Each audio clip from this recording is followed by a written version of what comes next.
Poon. Now your backgrounds vary so very much. Like on your website and in several other interviews, you've already highlighted that Sanjay, you had tasted meat for the first time when you were in London. If Yep. I'm not wrong, 2013. You fell in love with it, and all of a sudden, cut to 2018, right?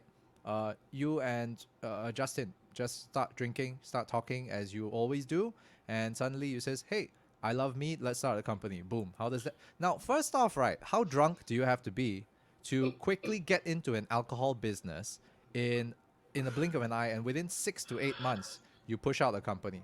How drunk do you have to be, and who paid for that bill? Let's let's get that cleared up first. Who put that bill, and run us through that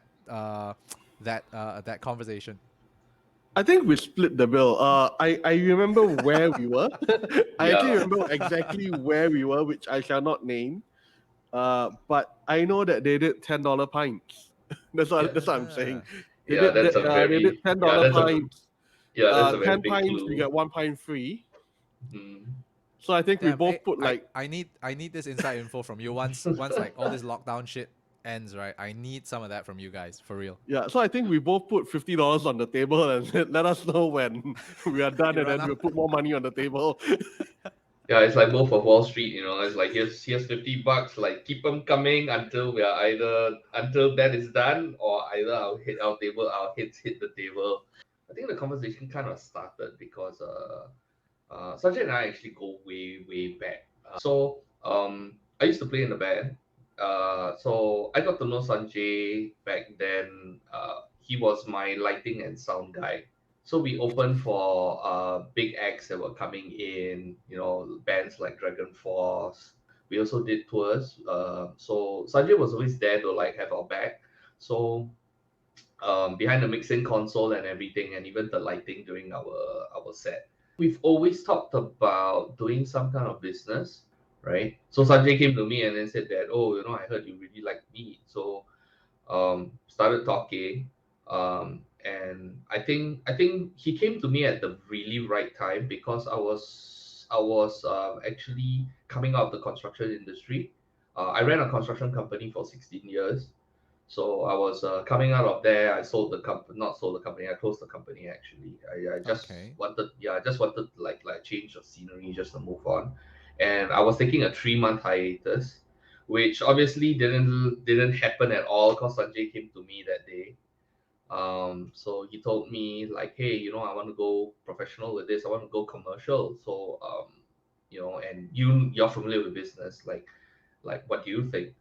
So I ran some numbers and everything seemed to work out. The marketing side is a huge challenge, but I figured, yeah, I mean, like everything you do in life, there is a certain difficulty to it. There's a certain challenge, and usually the hard things are worth doing. So I figured, yeah, and 3 years later, here we are. Well, that's your account of the story. What about Sanjay on the other hand? Now for you, you see one thing that he brought up earlier on, right, was that you were actively brewing your own stuff at home. Correct. So that means you invested in the entire kit. How long have you been brewing at home? I mean, this is circa what, 2013, right? Or Before 2014? that, actually, 2011, 2012, I started home brewing. Hmm. But back then I wasn't brewing mead because again, like what Justin was saying, mead was something that was very mythical, right? Right. I didn't know it existed. I thought it was fiction. So 2011, 2012, I was brewing beer. That's pretty much what it was, Mm-hmm, mm-hmm. right? Homemade beer. That was it. And then 2013, in that trip to London, that's when I first encountered mead. I'm like, oh crap, this actually is real. This is not fiction. This is not fake. This actually exists.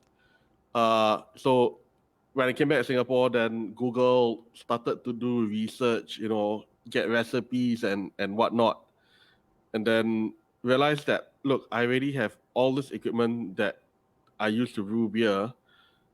Mead pretty much brews using the same equipment as well. Mm. So modify those equipments a little bit, modify the processes a little bit, and I started making mead from there pretty much. And then of course the obsession is I to a certain extent I'm a perfectionist. I like to get things right when I get my mind to it. So, the first batch of mead I brewed was just absolutely horrible. It really was just undrinkable. Like I dumped all of it. Everything went down the drain. I went like, all right. Started doing more research on where I went wrong and what I needed to do to fix the problems. And then that whole cycle just went on and on. Like each batch started getting better. And then like, all right, so this is better than the previous batch. What do I need to change? What do I need to do more? What do I need to do less? Things like that. So the classic meat took me about 7 years to get where it was when we launched it. So that was about 7 years of non-stop brewing. But even till today, I'm still making little tweaks to it, based on like consumer feedback and all that. So we have changed certain parameters batch to batch. One thing is that both of you have also been friends for a long time. You've mentioned that earlier on. This isn't exactly a friendship test. I hope that this does not create any issues, but we're gonna do something really, really simple here, okay? On the count of 3, you will give me an answer on this question. All right? This is about awesome and awful recipes. Now, first off, based on your own perspectives, okay? I don't know whether you've spoken about this, but you on the count of 3, you will tell me what was the most awesome recipe first. All right? So 1, 2, 3, go. Chrysanthemum. Very good. So, okay, that one. Okay, upsell a bit. What exactly is that? The name of that brew and what? How wonderful is it?